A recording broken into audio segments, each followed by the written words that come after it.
Hello guys, Gowtham here. So இந்த வீடியோல என்ன பார்க்க போறோம் அப்படின்னு பார்த்தீங்கன்னா 15 key responsibilities in data scientist தான் பார்க்க போறோம். அதாவது டேட்டா சயின்ஸ் டொமைன்ல என்னென்ன கீ ரெஸ்பான்சிபிலிட்டிஸ் இருக்கு, என்னென்ன ரோல்ஸ் இருக்கு, என்னென்ன மெத்தட்ஸ் இருக்கு, and என்ன ஃபங்க்ஷன்ஸ் இருக்குன்னு சொல்லிட்டு தான் இந்த வீடியோல பார்க்க போறோம். கண்டிப்பா வீடியோல போகிறதுக்கு முன்னாடி நம்ம சேனலை கண்டிப்பா சப்ஸ்கிரைப் பண்ணிக்கோங்க. ஸோ இந்த வீடியோ கண்டிப்பா உங்களுக்கு யூஸ்ஃபுல்லா இருக்கும்னு நினைக்கிறேன். ஒரு டேட்டா என்துவாஸ்டிக்கா இருந்தா கண்டிப்பா பிடிச்சிருந்தா உங்க ஃப்ரெண்ட்ஸ் எல்லாத்துக்கும் ஷேர் பண்ணுங்க. ஸோ டேட்டா சயின்டிஸ்ட் அவங்களோட டே டு டே லைஃப்ல என்னென்ன மெத்தட்ஸ் யூஸ் பண்றாங்க, என்னென்ன மெத்தடாலஜிஸ் யூஸ் பண்றாங்க அப்படின்னு சொல்லிட்டு தான் இந்த வீடியோல பார்க்க போறோம். வாங்க வீடியோக்குள்ள போலாம். டேட்டா கலெக்ஷன் அண்ட் அனாலிசிஸ், அதாவது டேட்டா கலெக்ஷன் அண்ட் அனாலிசிஸ் அப்படின்னா என்னன்னு பாத்தீங்கன்னா ஃபர்ஸ்ட் ஸ்டெப்பே நம்ம டேட்டாஸை கலெக்ட் பண்ண போறோம். ஸோ யார்கிட்ட இருந்து டேட்டாஸை கலெக்ட் பண்ண போறோம் அப்படின்னு பாத்தீங்கன்னா நம்மளோட கிளைண்ட் கிட்ட இருந்து. ஸோ கிளைண்டோட பிசினஸ் என்ன, அவங்களோட ப்ராப்ளம்ஸ் என்ன, அவங்களோட ரெட்டிஃபை நம்ம என்ன பண்ணணும், அவங்களுக்கு என்ன ப்ரெடிக்ட் பண்ணி நம்ம தரணும் அப்படின்னு சொல்லிட்டு ஐடென்டிஃபை பண்ணிட்டு ஸோ அவங்களோட டேட்டாஸை கலெக்ட் பண்ணிக்கலாம். ஸோ அந்த டேட்டாஸை கலெக்ட் பண்ணிட்டு அவங்களுக்கு ஒரு பெஸ்ட் சொல்யூஷனை கொடுக்கலாம், அதாவது அவங்க பிசினஸ்க்கு ஏற்ற ஒரு பெஸ்ட் சொல்யூஷனை கொடுக்கலாம். ஸோ அந்த டேட்டாஸை எப்படி கலெக்ட் பண்றது அப்படின்னு பாத்தீங்கன்னா டேட்டா கலெக்ஷன்லயே டூ டைப்ஸ் இருக்கு, அதாவது primary data and secondary data அப்படின்னு சொல்லி டூ டைப் இருக்கு. ஸோ எப்படி டேட்டாஸ் எந்த ஃபைல்ஸ் எப்படி யார் மூலியமா கலெக்ட் பண்ணலாம் அப்படின்னு பாத்தீங்கன்னா டேட்டாஸ் வந்து டிஃப்ரெண்ட் டைப்ஸா இருக்கும். ஸோ அது எப்படி எப்படி இருக்கும்னு பாத்தீங்கன்னா என்ன டைப்ல இருக்கும் அப்படின்னு பாத்தீங்கன்னா இமேஜ் ஃபைலா இருக்கும், டெக்ஸ்ட் ஃபைலா இருக்கும், வீடியோஸ் ஃபைலா இருக்கும், இல்ல ரா ஃபைல்ஸா இருக்கும், இல்ல அவங்க கிட்ட டாக்குமெண்ட்ஸா இருக்கும், இல்ல டேட்டா பேஸ்ல ஸ்டோர் பண்ணி வச்சிருப்பாங்க. அதாவது அவங்களோட ஓன் வெப்சைட் இருந்தா அந்த டேட்டா பேஸ்ல ஸ்டோர் பண்ணி வச்சிருப்பாங்க. அப்படின்னா ஒரு ஸ்டூடெண்ட் ஒரு டேட்டா என்துவாஸ்டிக் அவங்களா இருந்தீங்கன்னா கேகல் அப்படின்னு சொல்லிட்டு ஒரு வெப்சைட் யூஸ் பண்ணுவோம். அதுல இருந்து டேட்டா செட் டேட்டா பேஸ் எடுத்துக்கலாம். ஸோ இதுதான் data collection and data analysis. இந்த வே மூலியமா தான் கிளைண்ட் கிட்ட இருந்து நம்ம டேட்டாவை கலெக்ட் பண்ணி அனலைஸ் பண்ண போறோம். Statistical modelling and ML. So statistical modelling அப்படின்னு என்னன்னு பாத்தீங்கன்னா ஒரு mathematical equations. So okay, so இப்போ ஸ்டாட்டிக்கல் மாடலிங் பாத்தீங்கன்னா ஒரு வேரியபிளை கிரியேட் பண்ணும். ஸோ அது எதுக்கான வேரியபிளை கிரியேட் பண்ணும் அப்படின்னு பாத்தீங்கன்னா மிஷின் லேர்னிங்கான வேரியபிள்ஸை கிரியேட் பண்ணி relationship between into the statistical modelling and machine learning ரிலேஷன்ஷிப்பை கிரியேட் பண்ணும். ஸ்டாட்டிக்கல் மாடலிங்க்கும் அண்ட் மிஷின் லேர்னிங்க்கும் ஒரு ரிலேஷன்ஷிப்பை கிரியேட் பண்ணும். ஸோ அந்த ரிலேஷன்ஷிப்பை கிரியேட் பண்ணதுக்கு அப்புறம் மிஷின் லேர்னிங் அல்காரிதம் யூஸ் பண்ண போறோம். ஸோ அந்த மிஷின் லேர்னிங் அல்காரிதம் யூஸ் பண்ணதுக்கு அப்புறம் என்ன பண்ண போறோம் அப்படின்னு பாத்தீங்கன்னா ஸோ மிஷின் லேர்னிங்ல அல்காரிதம் மூலியமா நம்ம வந்து டிஃபைன் பண்ணதுக்கு அப்புறம் ஸோ அந்த மாடலை டெவலப் பண்ண போறோம். இதுதான் பாத்தீங்கன்னா statistical modelling and machine learning. Data cleaning and processing. So data கிளீனிங்ல என்ன பண்ண போறோம் அப்படின்னு பாத்தீங்கன்னா ஒரு இன்கரெக்டான வேல்யூஸை கரெக்டா மாத்த போறோம். ஸோ அந்த இன்கரெக்டான வேல்யூஸை நம்ம கரெக்டா அதுக்கான வேல்யூஸை கொடுத்து மாத்த போறோம். அதுக்கப்புறம் பாத்தீங்கன்னா ஃபார்மேட் தப்பா இருந்தா அந்த ஃபார்மேட்டை மாத்த போறோம். அப்புறம் டூப்ளிகேட் வேல்யூஸை ரிமூவ் பண்ண போறோம், அதாவது அவங்க பிசினஸ்க்கு தேவைப்படாத வேல்யூஸ் எல்லாத்தையும் ரிமூவ் பண்ண போறோம். அதுக்கப்புறம் நம்ம பாத்தீங்கன்னா ஹேண்ட்லிங் தி மிஸ்ஸிங் வேல்யூஸ். ஸோ அந்த மிஸ்ஸிங் வேல்யூஸ் எல்லாத்தையும் ஹேண்டில் பண்ணி அந்த மிஸ்ஸிங் வேல்யூஸ்க்கு பதிலா ஆப்டான வேல்யூ நம்ம ஜாயின் பண்ண போறோம். அதுக்கப்புறம் ரிமூவ் அன்வான்ட் அப்சர்வேஷன், அதாவது பாத்தீங்கன்னா நான் உங்க பிசினஸ்க்கு இந்த செக்டர் தேவையே இல்லை ஆனா அடிஷனலா இருக்கு, அதனால அவங்களுக்கு வந்து one of the part amount வந்து லாஸ் ஆயிட்டு இருக்கு அப்படின்னு பாத்தீங்கன்னா அந்த அன்வான்ட் அப்சர்வேஷனை நம்ம ரிமூவ் பண்ண போறோம். அதுக்கப்புறம் ஃபிக்ஸிங் ஸ்ட்ரக்சர் எரர்ஸ். ஸோ எரர்ஸை வந்து ஸ்ட்ரக்சர் பண்ணி அதை ஃபிக்ஸ் பண்ண போறோம். அதுக்கப்புறம் டேட்டா கிளீனிங் பண்ணதுக்கு அப்புறம் data processing. So data clean பண்ணதுக்கு அப்புறம் டேட்டா ப்ராசஸிங்ல என்ன பண்ண போறோம் அப்படின்னு பாத்தீங்கன்னா ஃபர்ஸ்ட் ப்ரிப்பரேஷன் பண்ண போறோம். கலெக்ட் பண்ண டேட்டாஸை ப்ரிப்பரேஷன் பண்ண போறோம். அதை மிஷின் லேர்னிங்ல இன்புட்டா கொடுக்க போறோம். அந்த மிஷின் லேர்னிங் வந்து அல்கரிதம் யூஸ் பண்ணி ப்ராசஸிங் பண்ண போது அதுக்கப்புறம் நமக்கு ஒரு அவுட்புட்டை த்ரோ பண்ண போகுது. அந்த அவுட்புட் வந்து நமக்கு ஸ்டோரேஜ்ல ஸ்டோர் ஆக போகுது. Trend identification. So trend identification அப்படின்னா என்னன்னு பாத்தீங்கன்னா கரண்ட் ட்ரெண்டை வச்சு தான் நம்ம ஐடென்டிஃபை பண்ண போறோம் அந்த ப்ராப்ளத்தை. ஸோ இப்போ கரண்ட் ட்ரெண்ட் என்ன இருக்கு அப்படின்னு பாத்தீங்கன்னா யூசர்ஸ் அண்ட் கிளைண்ட்ஸ் அண்ட் மக்கள்ஸ் எல்லாம் வந்து என்ன கரண்ட் ட்ரெண்ட்ல யூஸ் பண்ணிட்டு இருக்காங்களோ ஸோ அவங்க என்ன ட்ரெண்டை ஃபாலோ பண்ணிட்டு இருக்காங்களோ ஸோ அந்த ட்ரெண்டுக்கு ஏற்ற மாதிரி தான் நம்ம ப்ராப்ளத்தை சால்வ் பண்ண போறோம். ஸோ அந்த ட்ரெண்ட்ஸை வந்து எப்படி நம்ம ஃபைன் பண்றது அப்படின்னு பாத்தீங்கன்னா டே டு டே லைஃப்ல என்னென்ன யூஸ் பண்ணிருக்கோம், ஸோ எந்த ட்ரெண்ட்ல மார்க்கெட்ஸ் போயிட்டு இருக்கு அப்படின்னு சொல்லிட்டு தான் அந்த சொல்யூஷனை நம்ம கண்டுபிடிக்க போறோம். மார்க்கெட்ல ட்ரெண்ட்ஸ் எப்பவுமே மாறிக்கிட்டே இருக்கும். ஸோ அந்த ட்ரெண்டுக்கு ஏற்ற மாதிரி நம்ம ப்ராப்ளத்தையும் சொல்யூஷன்ஸையும் மாத்திக்கிட்டே இருக்கணும். அப்பதான் ஆப்டா அடுத்தவங்களை விட நம்ம ஃபாஸ்டா மூவ் ஆக முடியும். ஸோ அப்பதான் அதுக்கான சொல்யூஷன்ஸையும் நம்ம ஃபைன் பண்ண முடியும். இதுதான் பாத்தீங்கன்னா trend identification. A B testing. A B testing அப்படின்னா என்னன்னு பாத்தீங்கன்னா இப்போ ஒரு பேஜ் இருக்கலாம், ஒரு டைட்டில் இருக்கலாம், ஒரு பட்டன்ஸ் இருக்கலாம் ஒரு வெப்சைட்ல. ஸோ அந்த வெப்சைட்ல இருக்க பேஜ் டைட்டில் பட்டன்ஸை வந்து நம்ம சேஞ்ச் பண்ணணும்னா அதுக்கு தான் ஏபி டெஸ்டிங் யூஸ் பண்றோம். ஸோ ஏபி டெஸ்டிங் எப்படி ஒர்க் ஆகுது அப்படின்னு பாத்தீங்கன்னா நம்ம ஒரு வெப்சைட் டெவலப் பண்றோம். ஸோ அந்த வெப்சைட் பாத்தீங்கன்னா ஒரு ஃபர்ஸ்ட் ஒரு 1 வீக் யூஸ் பண்றோம். யூசர் வந்து ஒரு ஃபர்ஸ்ட் ஒரு 1 வீக் யூஸ் பண்றாங்க. ஸோ அந்த யூஐ பாத்தீங்கன்னா யூசருக்கு வந்து பிடிச்சிருக்கு. ஸோ அதுல இன்னும் கரெக்ஷன் இன்னும் டிராபேக்ஸ் இருக்கு அப்படின்னு சொல்லிட்டு பாத்தீங்கன்னா அதாவது செகண்ட் வீக்கு நம்ம வேற ஒரு யூசரை டிசைன் பண்ணலாம். அதுக்கேற்ற பேஜ் டைட்டில் அந்த பேஜ் பட்டன் அந்த ஃப்ரேம் ஒர்க்ஸ் நிறைய வைக்கலாம். ஸோ அப்போ ஃபர்ஸ்ட் வீக்ல கிரியேட் பண்ணது பேஜ் ஏ, செகண்ட் வீக்ல கிரியேட் பண்ணது பேஜ் பி. ஸோ அப்போ ஏவியும் பியும் மானிட்டர் பண்ணி ஸோ ஏவியும் பியும் கம்பேர் பண்ணி ஸோ டெஸ்ட் பண்றதா ஏபி டெஸ்டிங். Predictive modelling. அதாவது ப்ரிடிக்டிவ் மாடலிங் அப்படின்னு என்னன்னு பாத்தீங்கன்னா informed case. So informed case அப்படின்னா என்னன்னு பாத்தீங்கன்னா நம்ம ப்ரிடிக்ஷன் தான் ப்ரிடிக்ட் பண்றது தான் predicting modelling. So predicting modelling எதை வச்சு பயன்படுத்த போறோம் அப்படின்னு பாத்தீங்கன்னா using machine learning. So machine learning algorithm வச்சு தான் நம்ம ப்ரிடிக்ட் பண்ண போறோம். அதுக்கப்புறம் பாத்தீங்கன்னா ப்ரிடிக்டிங் மாடலிங்க்கு என்ன தேவை அப்படின்னு பாத்தீங்கன்னா, என்ன ரா ஃபைல்ஸா தேவை அப்படின்னு பாத்தீங்கன்னா, observation.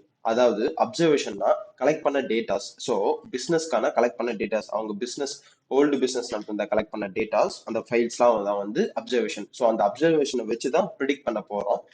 Cross functional collaboration. Cross functional கொலாபரேஷன்னா அது கிராஸ் ஃபங்க்ஷனல் டீம்னு சொல்லுவாங்க.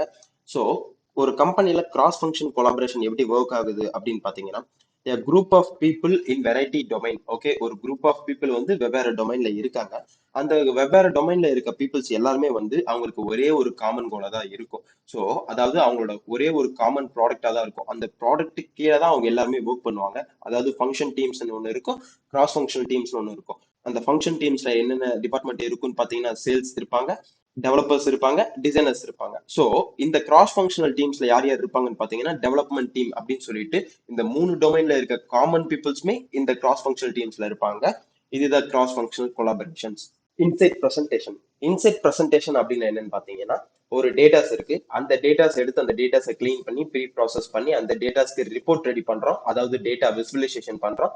அந்த டேட்டாஸை எப்படி விசுவலைசேஷன் பண்றோம்னு பாத்தீங்கன்னா, கிராஃப் சார்ட் மூலியமா நம்ம வந்து விசுவலைசேஷன் பண்றோம், கலரிங்ஸ் எல்லாம் கொடுத்து அந்த ரிப்போர்ட்டை வந்து நம்ம இன்சைட் மூலியமா அதை வந்து நம்ம பிசினஸ் ஓனர்ஸ் கிட்ட ரிப்போர்ட் பண்ண போறோம். அவங்களுக்கு எப்படி ரிப்போர்ட் பண்ண போறோம் அப்படின்னு பாத்தீங்கன்னா, ஒரு டேஷ்போர்ட் மூலியமா ரிப்போர்ட் பண்ணலாம், அப்படி இல்லைன்னா பவர் பாயிண்ட் மூலியமா ரிப்போர்ட் பண்ணலாம். அவங்களுக்கு எந்த விசுவலைசேஷன் கம்ஃபர்டபுளா இருக்கோ அந்த விசுவலைசேஷனுக்கு ஏற்ற மாதிரி நம்ம ப்ரெசன்டேஷனை மேக் பண்ணி ஸோ விசுவலைசேஷன் பண்ணலாம். இதுதான் inside presentation. Data visualisation and dashboard creation. Data visualisation அப்படின்னா என்னன்னு பாத்தீங்கன்னா, அவங்க பிசினஸ்க்கு என்ன ரெக்யர்மெண்ட் தேவையோ, அவங்க பிசினஸ்க்கு இதுக்கு முன்னாடி நடந்திருந்த ஹிஸ்டரியை வச்சு ஒரு டேட்டா விசுவலேட் பண்ண போறோம். சோ இப்போ மும்பைல இருக்க ஹாஸ்பிட்டல்ஸ் எத்தனை இருக்கு, ஸோ சென்னையில இருக்க ஹாஸ்பிட்டல்ஸ் எத்தனை இருக்கு அப்படின்னு சொல்லி உங்களுக்கு எக்ஸல் ஷீட்ல கொடுத்தோம்னா கண்டிப்பா அந்த வேல்யூஸ் எல்லாம் புரியாது. ஸோ அதனாலதான் டேட்டா விசுவலைசேஷன் மூலியமா பண்ண போறோம். இந்த டேட்டா விசுவலைசேஷன் எப்படின்னு பாத்தீங்கன்னா, கிராஃப் சார்ட் மூலியமா நம்ம பண்ணலாம். Example pie chart, doughnut chart, like thing table create பண்ணி ஸ்லைசஸ்ல கிரியேட் பண்ணி அந்த மாதிரி பண்ணலாம். அதுக்கப்புறம் பாத்தீங்கன்னா டேஷ்போர்ட் கிரியேஷன். ஓகே, டேஷ்போர்ட் எப்படி கிரியேட் பண்ணலாம் அப்படின்னு பாத்தீங்கன்னா, டேட்டா விசுவலைசேஷன்ல இருந்தா டேஷ்போர்டு கிரியேட் பண்ணும். டேட்டா விசுவலைசேஷன்ல ஒரு சார்ட்டை கிரியேட் பண்ணுவோம். அந்த ஒவ்வொரு சார்ட்டையும் எல்லாத்தையும் டோட்டலா மேக் பண்ணி தான் டேஷ்போர்டை கிரியேட் பண்ண போறோம். Tree chart, map chart, doughnut chart, pie chart, அது எல்லாத்தையும் கிரியேட் பண்ண டேட்டா விசுவலைசேஷனை அந்த சார்ட்ஸ் எல்லாத்தையும் ஒரு டேஷ்போர்ட்ல மேக் பண்ணி ஃபைனல் ரிப்போர்ட்டா கொடுக்கறது தான் dashboard creation. Model deployment. Model deployment அப்படி என்னன்னு பாத்தீங்கன்னா, கிரியேட் பண்ண மாடலை மிஷின் லேர்னிங்ல டிப்ளாய் பண்றதா மாடல் டிப்ளாய்மெண்ட். மாடல் டிப்ளாய்மெண்ட் பண்ணதுக்கு அப்புறம் நம்ம அதை எதுல யூஸ் பண்றோம் அப்படிங்கறதா மேட்டர். ஸோ வெப்சைட்ல யூஸ் பண்ணலாம், அதாவது வெப் அப்ளிகேஷன்ல யூஸ் பண்ணலாம், யூசிங் ஃபிளாஸ்க் அப்படின்னு சொல்லிட்டு ஒரு ஃப்ரேம் ஒர்க்கை வச்சு. ஸோ நான் இந்த மாதிரி நிறைய ஃப்ரேம் ஒர்க்ஸ் இருக்கு, அந்த ஃப்ரேம் ஒர்க்ஸ் வச்சு நம்ம கிரியேட் பண்ண மாடல்ஸை டிப்ளை பண்ணலாம். நமக்கு ஏற்ற வெப்சைட்ல, நமக்கு ஏற்ற அப்ளிகேஷன்ஸ்ல நம்மளோட மாடலை டிப்ளை பண்ணி அது என்ன ஒர்க் ஆகுது, எப்படி ஒர்க் ஆகுது, அதுல என்னென்ன ஃபங்க்ஷன் அண்ட் மெத்தடாலஜிஸ்லாம் இருக்கு அப்படின்னு சொல்லிட்டு பாக்குறதா மாடல் டிப்ளாய்மெண்ட். Technology evaluation. அதாவது டெக்னாலஜி எவாலுவேஷன் அப்படின்னா என்னன்னு பாத்தீங்கன்னா, அதுக்கு சம் கிரைட்டீரியாஸ்லாம் இருக்கு. ஸோ இப்போ அந்த காலத்துல யூஸ் பண்ண டெக்னாலஜி வேற, இந்த காலத்துல யூஸ் பண்ண டெக்னாலஜிஸ் வேற. ஸோ இப்போதான் ஏஐ, சாட் ஜிபிடி லைக் அந்த மாதிரிலாம் அட்வான்ஸ்டான மிஷின் லேர்னிங் அல்காரிதம்ஸ்லாம் வந்துருச்சு. அந்த அல்காரிதம் வச்சு தான் சாட் ஜிபிடி சம்திங்ஸ்லாம் டெவலப் பண்ணியிருக்காங்க. ஸோ இப்போ அந்த பிசினஸ்க்கு ஏற்ற டெக்னாலஜி எவாலுவேஷன் அப்படின்னு என்னன்னு பாத்தீங்கன்னா, சம் பேசிக் கிரைட்டீரியாஸ்லாம் இருக்கு. நம்ம நியூ டெக்னாலஜி சூஸ் பண்ணோம் அப்படின்னு பாத்தீங்கன்னா, அதோட ஃபியூச்சர்ஸை ஃபர்ஸ்ட் பார்க்கணும், அதுக்கப்புறம் யூசர் ஃப்ரெண்ட்லியா இருக்கான்னு பார்க்கணும், அதுக்கப்புறம் இந்த டெக்னாலஜிஸ்ல எவ்வளவு சேஃப் அண்ட் செக்யூரிட்டிஸ் இருக்குன்னு பார்க்கணும், அதுக்கப்புறம் நமக்கு ஏற்ற மாதிரி ஃபிளெக்சிபிலிட்டிஸ் இருக்கா அப்படிங்கிற ஆப்ஷனை பார்க்கணும். அதுக்கப்புறம் பாத்தீங்கன்னா அந்த டெக்னாலஜில என்ன இனோவேஷனா இருக்கு அப்படிங்கறத முக்கியமான ஒரு மேட்டர். அந்த இனோவேஷன் என்ன பண்ணுது, அந்த இனோவேஷனால நம்ம என்ன பெனிஃபிட்ஸ் ஆகிறோம் அப்படின்னு சொல்லிட்டு பார்க்கணும். அதுக்கப்புறம் ஈகோ சிஸ்டம், நம்ம சிஸ்டம்க்கு ஏற்ற மாதிரி ரெக்குவயர்மெண்ட்ஸ் எல்லாம் இருக்கா அப்படின்னு சொல்லிட்டு பார்க்கறோம். அப்புறம் செட்டப் காஸ்ட், நம்ம சிஸ்டம்க்கு ஏற்ற மாதிரி செட்டப்ஸ்லாம் கரெக்டா இருக்கா, அந்த என்விரான்மெண்ட்ஸ்லாம் கரெக்டா இருக்கா அப்படின்னு சொல்லிட்டு பார்க்கறோம். அப்புறம் லைசன்ஸ் காஸ்ட். இப்போ அந்த வெப்சைட்டே வந்து அந்த அப்ளிகேஷன்ஸை வந்து நம்ம ப்ரீமியம் யூசரா யூஸ் பண்றோம் அப்படின்னு பாத்தீங்கன்னா, அதுக்கான காஸ்ட்லாம் வந்து நமக்கு ஃபிளெக்சிபிளா இருக்கா, இல்ல ரேட் அதிகமா இருக்கா அப்படின்னு சொல்லிட்டு அந்த ரேட்டுக்கு ஏத்த ஆப்டிமா தான் நம்ம யூஸ் பண்ண போறோம். இதுதான் வந்து பாத்தீங்கன்னா technology evaluation. Exploratory data set. அதாவது எக்ஸ்ப்ளோரட்டரி டேட்டா செட்டை ஷார்ட் ஃபார்மா எப்படி சொல்லுவாங்கன்னு பாத்தீங்கன்னா இடிஏ அப்படின்னு சொல்லுவாங்க. ஸோ ஃபர்ஸ்ட் இதுல என்ன ஸ்டெப் பண்ண போறோம் அப்படின்னு பாத்தீங்கன்னா, observe your data set. First உங்களுக்கு கொடுத்துருக்க டேட்டா செட்டை நீங்க ஃபுல் அண்ட் ஃபுல் அப்சர்வ் பண்ணணும். அதுல என்னென்ன காலம்ஸ் அண்ட் என்னென்ன ரோஸ் இருக்கு அப்படின்னு சொல்லிட்டு நீங்க பார்க்கணும். அந்த டேட்டா செட் வந்து எந்த ஃபைல்ஸ் வேணா இருக்கலாம், like image, text, audio files, video files எது வேணா இருக்கலாம். ஸோ அந்த டேட்டா செட்டை ஃபுல்லா நீங்க வந்து அப்சர்வ் பண்ணுங்க. அப்சர்வ் பண்ணதுக்கு அப்புறம் ஃபைண்ட் எனி மிஸ்ஸிங் வேல்யூஸ். அது உங்க டேட்டா செட்ல உங்க பிசினஸ்க்கு தேவையான ஏதாவது மிஸ்ஸிங் வேல்யூஸ் இருக்கா அப்படின்னு சொல்லிட்டு பாருங்க. அந்த மிஸ்ஸிங் வேல்யூஸ் இருந்தா அந்த மிஸ்ஸிங் வேல்யூஸை ரெட்டிஃபை பண்ணணும். அதுக்கப்புறம் பாத்தீங்கன்னா கேட்டகரைஸ் யுவர் வேல்யூஸ். வேல்யூஸை கேட்டகரைஸ் பண்ணணும். அதாவது ஃபர்ஸ்ட் ஆர்டர் 1 to 7 வரைக்கும் இருக்கும்னா 1 to 7 வரைக்கும் தான் இருக்கணும். ஸோ 7 to 1 வரைக்கும் இருக்கும்னா 7 to 1 வரைக்கும் தான் இருக்கணும். ஸோ அன்ஆர்டர்ட் கேட்டகரிஸ் இல்லாம எந்த ஒரு வேல்யூஸ் இருக்கக்கூடாது. அதுக்கப்புறம் find the shape of your data set. First உங்க டேட்டா செட்டுக்கான டேட்டா டைப் என்னன்னு கண்டுபிடிக்கணும், ஒவ்வொரு ரோ அண்ட் ஒவ்வொரு காலம்ஸ்க்கு. ஸோ அந்த டேட்டா டைப் என்னன்னு கண்டுபிடிச்சு பார்த்தீங்கன்னா ஃப்ளோட், இன்டிஜர், லைக் தட் இருக்கும். ஸோ அந்த மாதிரி நீங்க கண்டுபிடிக்கணும். அதுக்கப்புறம் identification relationship into your data set. So இப்போ ஒரு ரோல இருந்து இன்னொரு காலம்க்கு என்ன ரிலேஷன்ஷிப் கனெக்ட் ஆகுது அப்படின்னு சொல்லிட்டு உங்களோட டேட்டா செட்ல ரிலேஷன்ஷிப்பை ஐடென்டிஃபை பண்ணணும் நீங்க தெளிவா. அதுக்கப்புறம் locate any outliers in your data set. உங்க டேட்டா செட்ல ஏதாவது அவுட்லேயர்ஸ் இருக்கா அப்படின்னு சொல்லிட்டு அந்த அவுட்லேயர்ஸ் எதோட ரிலேஷன்ஷிப் பண்ணலாம், எதோட கம்பைன் பண்ணலாம் அப்படின்னு சொல்லிட்டு அவுட்லேயர்ஸை நீங்க டேட்டா செட்ல இருந்து டிஃபைன் பண்ணணும். ஃபியூச்சர் இன்ஜினியரிங் எதுல ஒர்க் ஆகுது அப்படின்னு பாத்தீங்கன்னா மிஷின் லேர்னிங்ல ஒர்க் ஆகுது. ஸோ அதுல என்னென்ன ஸ்டெப்ஸ் இருக்கு அப்படின்னு பாத்தீங்கன்னா சோர்ஸ் 1, சோர்ஸ் 2, சோர்ஸ் 3. ஸோ இந்த சோர்ஸ் மொத்தம் 3 சோர்ஸ்ல இருந்து கலெக்ட் பண்ண டேட்டாஸை, அதாவது அந்த டேட்டாஸை என்ன சொல்லுவோம் அப்படின்னு பாத்தீங்கன்னா ரா டேட்டா அப்படின்னு சொல்லுவோம். அந்த ரா டேட்டால நம்ம என்ன பண்ணோம் அப்படின்னு பாத்தீங்கன்னா கிளீன் அண்ட் டிரான்ஸ்ஃபர். ஃபர்ஸ்ட் அந்த ரா டேட்டாவை கிளீன் பண்ணணும், அதுக்கப்புறம் டிரான்ஸ்ஃபர் பண்ணணும். எதுக்கு டிரான்ஸ்ஃபர் பண்ணணும் அப்படின்னு பாத்தீங்கன்னா மிஷின் லேர்னிங் ஃபியூச்சருக்கு டிரான்ஸ்ஃபர் பண்ணணும். ஸோ மிஷின் லேர்னிங் ஃபியூச்சருக்கு டிரான்ஸ்ஃபர் பண்ணதுக்கு அப்புறம் மிஷின் லேர்னிங் மாடல் கிரியேட் பண்றோம். அந்த டேட்டாஸ்க்கான மாடலை கிரியேட் பண்றோம். மாடல் கிரியேட் பண்ணதுக்கு அப்புறம் என்ன பண்ண போறோம்னு பாத்தீங்கன்னா இன்சைட் வேல்யூஸை கிரியேட் பண்ண போறோம். அந்த இன்சைட்ஸ் தான் நமக்கு தேவையான வேல்யூஸ் டேட்டாஸ் எல்லாம் என்ன விசுவலைசேஷன்ல இருக்கு. ஸோ எப்படி நமக்கு விசுவலைசேஷன் ஆகுதுங்கிறதான் வந்து பாத்தீங்கன்னா ஃபியூச்சர் இன்ஜினியரிங் சொல்றோம். Data mining and text mining. So data மைனிங்ல என்ன ஸ்டெப்ஸ் அப்படின்னு பாத்தீங்கன்னா ஃபர்ஸ்ட் டாக்குமெண்ட் கலெக்ட் பண்ண போறோம், அதாவது நம்ம டேட்டா செட்ஸை கலெக்ட் பண்ண போறோம். கலெக்ட் பண்ணதுக்கு அப்புறம் retrieve and preprocess docs. So நம்ம கலெக்ட் பண்ண டாக்குமெண்ட்டை ரிட்ரைவ் அண்ட் ப்ரீ ப்ராசஸ் பண்ண வரோம், அதாவது தேவையில்லாத data screening something etcetera functions எல்லாம் பண்ண போறோம். அதுக்கப்புறம் பாத்தீங்கன்னா கேட்டகரைஸ் பண்ண போறோம். ஸோ என்னென்ன டைப் ஆஃப் கேட்டகரைஸ் பண்ண போறோம் அப்படின்னு பாத்தீங்கன்னா டெஸ்ட் கேட்டகரைசேஷன் பண்ண போறோம், அதாவது டெக்ஸ்ட் கிளஸ்டரிங் பண்ண போறோம். அதுக்கப்புறம் ஃபைனலா பாத்தீங்கன்னா சம்மரைஸ் பண்ண போறோம். ஸோ நம்ம கலெக்ட் பண்ண டேட்டாஸை வந்து ரிட்ரைவ் பண்ணி ப்ரீ ப்ராசஸ் பண்ணி வச்சிருக்கோம். ஸோ அந்த டேட்டாஸை வந்து நம்ம சம்மரைஸ் பண்ண போறோம், அதாவது சம்திங் ஒரு விசுவலைசேஷன் மூலியமா சம்மரைஸ் பண்ண போறோம். அதுக்கு அவுட்புட் வந்து எந்த டெக்ஸ்ட் எந்த ஃபைல்ஸ் மூலியமா வேணா நமக்கு இருக்குல்ல, எந்த டைப் மூலியமா வேணா நமக்கு ஷோ ஆகும். ஸோ அதுக்கப்புறம் பாத்தீங்கன்னா மேனேஜ்மெண்ட் இன்ஃபர்மேஷன் சிஸ்டம். ஸோ அந்த மேனேஜ்மெண்ட் இன்ஃபர்மேஷன் சிஸ்டம்ல தான் ஃபைனல் ஸ்டெப்பா நமக்கு அந்த டெவலப் பண்ண மாடல்ஸ், அந்த ப்ரீ ப்ராசஸ் பண்ண டேட்டாஸ் எல்லாமே வந்து நமக்கு ஸ்டோர் ஆகும். Natural language processing. So natural language processing எதுக்கு யூஸ் ஆகுது அப்படின்னு பாத்தீங்கன்னா சம் அப்ளிகேஷன்ஸ் கிரியேட் பண்ண யூஸ் ஆகுது. ஸோ என்எல்பி வந்து ஒரு branch of artificial intelligence. Artificial இன்டெலிஜென்ஸ்ல இருக்க ஒரு பார்ட் தான் வந்து நேச்சுரல் லாங்குவேஜ் ப்ராசஸிங், அதாவது என்எல்பி அப்படின்னு சொல்றோம். ஸோ என்எல்பியை யூஸ் பண்ணி நம்ம என்னென்ன அப்ளிகேஷன்ஸ் டெவலப் பண்ணலாம் அப்படின்னு சொல்லிட்டு பாத்தீங்கன்னா லாங்குவேஜ் டிரான்சாக்ஷன், அதாவது English to Tamil, Tamil to English, அந்த மாதிரி நம்ம லாங்குவேஜை வந்து டிரான்ஸ்லேட் பண்ணிக்கலாம். அதுக்கப்புறம் பாத்தீங்கன்னா ஸ்மார்ட் அசிஸ்டன்ட். ஸ்மார்ட் அசிஸ்டன்ட் அப்படின்னு பாத்தீங்கன்னா ஹோம் ஸ்மார்ட் அசிஸ்டன்ட், நம்ம கேஜெட்ஸ்லாம் யூஸ் பண்ணுவோம், ரிமோட் லைக் எக்ஸெட்ரா.